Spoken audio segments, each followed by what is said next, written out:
Welcome to my class power of science. আজকে আমি ব্লাডের নেক্সট পার্টটা শুরু করতে যাচ্ছি। এটাই ব্লাডের লাস্ট পার্ট হবে।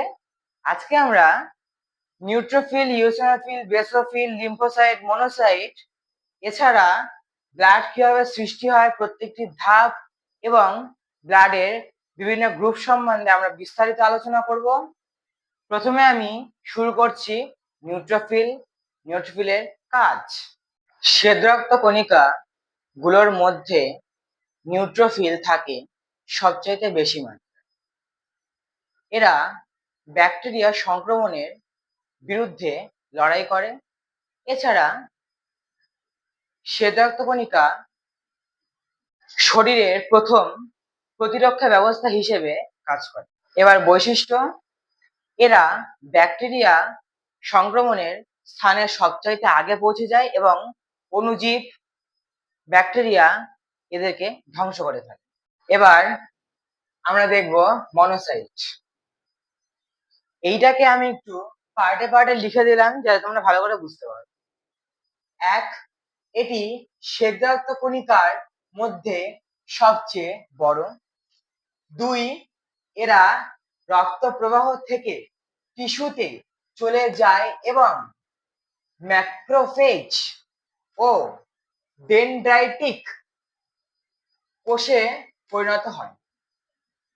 তিন, ম্যাক্রোফেজ গুলো মৃত কোষ এবং ক্ষতিকর পদার্থ পরিষ্কার করে এবং প্রবাহ নিয়ন্ত্রণ করে থাকে।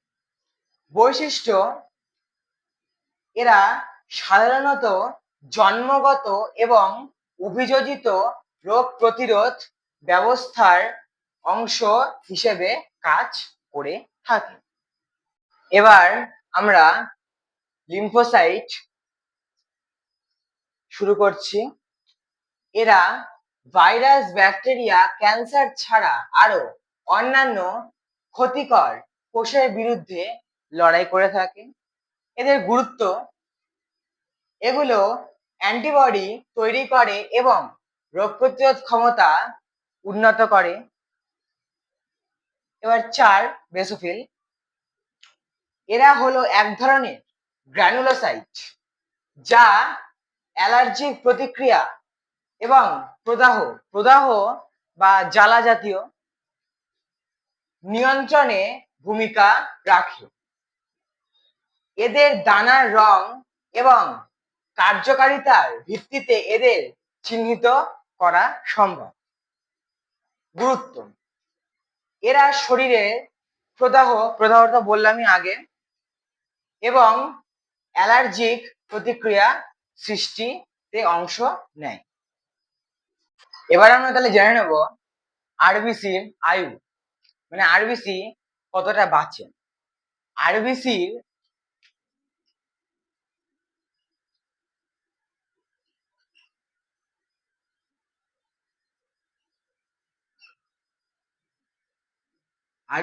আয়ু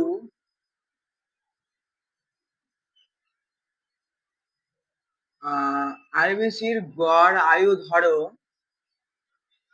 120 দিন।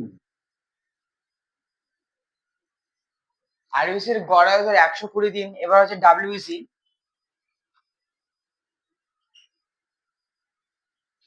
ডাব্লিউবিসির গড় আয়ু 15 থেকে 20 দিন হয়ে থাকে। জানবো প্রতি মাইক্রোলিটার রক্তে ডাব্লিউবিসি এবং আরবিসি কতটা মাত্রায় থাকে। প্রতি মাইক্রোলিটার রক্তে আরবিসি বা রেড ব্লাড কর্পাসেলস থাকে পুরুষদের ক্ষেত্রে 4.7 থেকে 6.1 মিলিয়ন কোষ, মহিলাদের ক্ষেত্রে থাকে 4.2 থেকে 5.2 মিলিয়ন কোষ এবং প্রতি মাইক্রোলিটার রক্তে ডাব্লিউবিসি থাকে 4,500 থেকে 11,000 কোষ। এটি তোমরা একটু নোট ডাউন করে নাও। এবার আমরা আলোচনা করব রক্ত বা রেড ব্লাড সেল কতগুলি ধাপ পার করে একটি সম্পূর্ণ লোহিত রক্তকণিকায় পরিণত হয়। প্রত্যেকটি ধাপ আমরা একদম বিস্তারিতভাবে জানবো। এটা আমি মুছে দিচ্ছি। তাহলে এবার আমরা ব্লাড কেমন তৈরি হয়। ব্লাড যে প্রসেসের মাধ্যমে তৈরি হয় সেই প্রসেসটাকে আমরা বলে থাকি এরিথ্রোসাইটোসিস। এরিথ্রোসাইটোসিস পদ্ধতিতে ব্লাড তৈরি হয়। এবার এগুলো হচ্ছে ব্লাড তৈরির প্রত্যেকটি ধাপ। প্রথম স্টেম সেল থেকে শুরু, প্রো এরিথ্রোব্লাস্ট গঠন, এরিথ্রোব্লাস্ট পর্যায়, রেটিকুলোসাইট গঠন, পরিপক্ক আরবিসি বা পরিপক্ক লোহিত রক্তকণিকা। এবার আমরা বিস্তারিত জানবো। স্টেম সেল থেকে শুরু করে লোহিত রক্তকণিকা তৈরি শুরু হয় অস্থি মজ্জাতে থাকা একটি কোষ থেকে, যাকে আমরা স্টেম সেল বলে থাকি। 2 প্রো এরিথ্রোব্লাস্টের গঠন। স্টেম সেল বিভাজিত হয়ে প্রথমে প্রো এরিথ্রোব্লাস্ট তৈরি হয়। এই পর্যায়ে কোষে নিউক্লিয়াস ও সাইটোপ্লাজম তৈরি হয় বা থাকে। এরিথ্রোব্লাস্ট পর্যায় 3 প্রো এরিথ্রোব্লাস্ট থেকে এরিথ্রোব্লাস্ট তৈরি হয়। এই এখানে আমি একটা জিনিস লিখিনি, ভুলে গিয়েছি।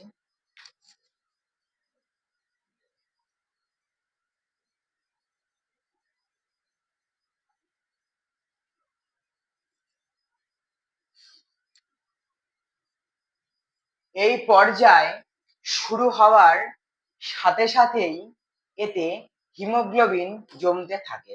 অর্থাৎ আমরা রক্তে রেড ব্লাড কর্পাসেলসের মূল যে উপাদানটি হিমোগ্লোবিন সেটি জমতে থাকে এবং নিউক্লিয়াস যে নিউক্লিয়াসই থাকে সেটি ক্রমশ ছোট হতে থাকে। 4 রেটিকুলোসাইট গঠন। এরিথ্রোব্লাস্টে নিউক্লিয়াস বিলুপ্ত হয়ে যায় এবং কোষটি রেটিকুলোসাইট দশাতে প্রবেশ করে।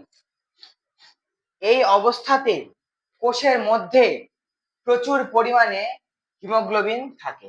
এই পর্যায়ে আস্তে আস্তে কোষের মধ্যে প্রচুর মাত্রায় হিমোগ্লোবিন হয়ে যায়। এবার 5 লাস্ট পর্যায়ে পরিপক্ক আরবিসি বা পরিপক্ক লোহিত রক্তকণিকা। রেটিকুলোসাইট গুলো নিউক্লিয়াস ও অন্যান্য কোষ বর্জন করার পর একটি পরিপক্ক ও দ্বি অবতল চাকতি মতো আকৃতি গঠন করে। ধরো এইরকম গঠন তৈরি করে।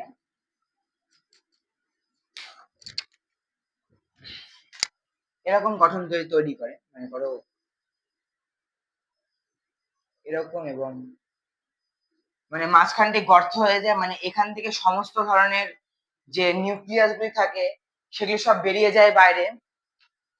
এইভাবে ধরো এটি একটি চাকতির মতো আকৃতি গঠন করে। এবার নেক্সট পয়েন্ট, এই পরিপক্ক কোষগুলি এরপর রক্ত সঞ্চালনের অংশ গ্রহণ করে। এরপরে এই কোষগুলি অস্থিমজ্জা থেকে ধরো বাইরে বেরিয়ে রক্ত সঞ্চালনে প্রবেশ করে বা যোগদান করে এবং রক্ত নালিকার মাধ্যমে সারা দেহে অক্সিজেন সরবরাহ করে এবং কার্বন ডাই অক্সাইড নিয়ে আসে। এইবার আমরা জানবো ব্লাড গ্রুপ আমরা কিভাবে নির্ধারণ করি, প্রতিটি ব্লাড গ্রুপ চেনার উপায়। আমার মিস্টেক হয়েছে একটু, আমি রক্ত তৈরির প্রসেসে আমি একটা জিনিস বলতে ভুলে গিয়েছিলাম। ওই যে সম্পূর্ণ প্রসেসটা অস্থিমজ্জা থেকে তৈরি হয়ে রক্ত নালিকাতে, রক্ত প্রবাহ নালিকাতে প্রবেশ করা পর্যন্ত এই সম্পূর্ণ প্রসেসিং এ সময় লাগে 7 দিন। সম্পূর্ণ ঘটনার সময় লাগে 7 দিন। এবার আমরা জেনে নেব রক্ত, রক্তের গ্রুপিং প্রসেস বা ব্লাড গ্রুপিং প্রসেস। এটা একটা স্লাইড, ব্ল্যাক কালারের, এটা একটা স্লাইড। এগুলো আমি কিছু রক্তের ফোঁটা দিয়েছি। এখানে যখন তোমরা ব্লাড গ্রুপ চিনবে তখন তোমাদের কি করতে হবে, একটি স্লাইডের মধ্যে উপরে লিখে নিতে হবে। তুমি একটি সাইডের মধ্যে করতে পারো বা 3টে আলাদা সাইডের মধ্যে করতে পারো, কিন্তু তোমাদের এই জিনিসটা লিখতে হবে, উপরে এ লিখতে হবে, বি লিখতে হবে, ডি লিখতে হবে। কারণ ব্লাড গ্রুপ যেইটার মাধ্যমে করা হয় সেগুলি হলো অ্যান্টিসিরাম, অ্যান্টিসিরাম এ, অ্যান্টিসিরাম বি, অ্যান্টিসিরাম ডি। এই অ্যান্টিসিরাম গুলো এই নাম্বার অনুযায়ী দিতে হবে, তবেই আমরা ঠিকঠাক মতো চিনতে পারবো। এই অ্যান্টিসিরাম গুলোর গায়েও লেখা থাকে। মধ্যে কথা, তোমরা ব্লাড গুলি মানে ব্লাডের গ্রুপটি চিনবে কেমন? এই যে মানে চেনার সময় যে ঘটনাটি ঘটে, যখন তোমরা একটি ধরো এই যে একটি ব্লাডের কণা, এর মধ্যে যখন তোমরা অ্যান্টি, ধরো আমি শর্টে বলছি, অ্যান্টি এ ধরো দিলা, এর মধ্যে এগুলোর মধ্যে anti A, anti B, anti D, ধরো আমি এখানে দেখাচ্ছি, এখানে তোমরা দিলা, দেওয়ার সঙ্গে সঙ্গে কি হবে, এর মধ্যে এই রক্তগুলি না একসঙ্গে জমাট বেঁধে যাবে, ছানা কেটে যাবে। ছানা কেটে যাবে বলার ঠিক না, এই যে প্রসেসটি হয় এই প্রসেসটিকে বলা হয় অ্যাগ্লুটিনেশন। এই পদ্ধতিটি হলো অ্যাগ্লুটিনেশন। এই যে এই জিনিসটা খুব মাস্ট, পরীক্ষাতে খুব মানে প্রশ্ন দেয় যে এই যে মানে রক্ত জমাট বেঁধে যাওয়ার প্রসেসটিকে আমরা কি বলে থাকি? এই প্রসেসটিকে আমরা বলে থাকি অ্যাগ্লুটিনেশন। এটা আমি মুছে দিচ্ছি। এবার আমরা ধরো জেনে নেব যে কখন কোথায় কি হলে আমরা বুঝবো। এই যে অ্যান্টি ডি, এই এখানে যখন অ্যান্টিসিরাম দিব, এই দুটো তো হচ্ছে গ্রুপ হিসেবে কাজ করে, কিন্তু এখানে যখন অ্যান্টিসিরাম দিব এটি হচ্ছে পজিটিভ বা নেগেটিভ হিসেবে কাজ করে। মানে ধরো এ পজিটিভ, দেখাচ্ছি, ধরো এটির মধ্যে অ্যাগ্লুটিনেশন হয়েছে, এর মধ্যে হয়েছে, বি এর মধ্যে অ্যাগ্লুটিনেশন হয়নি, এবং ডি এর মধ্যে হয়েছে।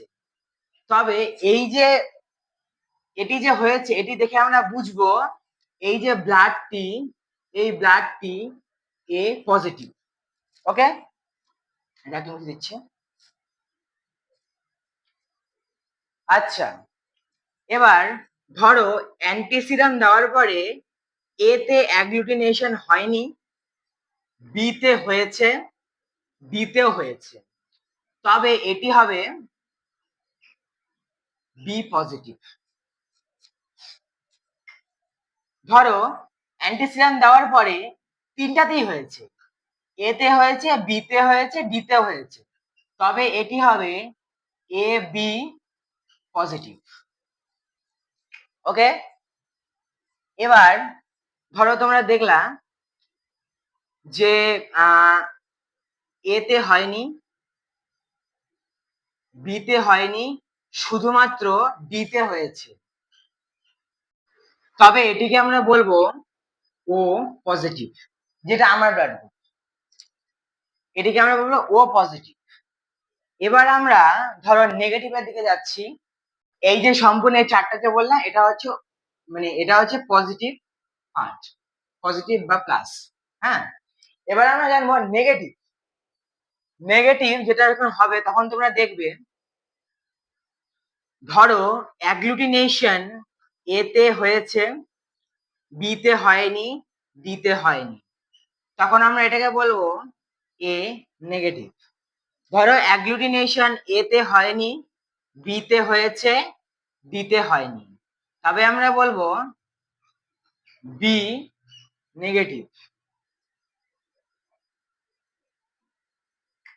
এবার ধরো অ্যাগ্লুটিনেশন এতে এতে হয়েছে, বিতে হয়েছে, কিন্তু ডিতে হয়নি, তখন এটি হবে এ বি নেগেটিভ। ধরো অ্যাগ্লুটিনেশন একটার মধ্যে হয়নি, এতেও হয়নি, বিতেও হয়নি, ডিতেও হয়নি, তখন এটা হবে হচ্ছে ও নেগেটিভ। ওকে, এই যে পার্টটা এটাকে আমরা বলবো নেগেটিভ, নেগেটিভ বা মাইনাস। এটি হচ্ছে সম্পূর্ণ ব্লাড গ্রুপের বিস্তারিত তালিকা। তোমরা এটিকে নোট ডাউন করে নাও, সুন্দর করে নোট ডাউন করে নাও। তোমাদের আশা করি বুঝতে কোনো সমস্যা হয়নি। এটাই ব্লাডের লাস্ট পার্ট। এই ভিডিওটা সম্পূর্ণ দেখার জন্য অসংখ্য ধন্যবাদ।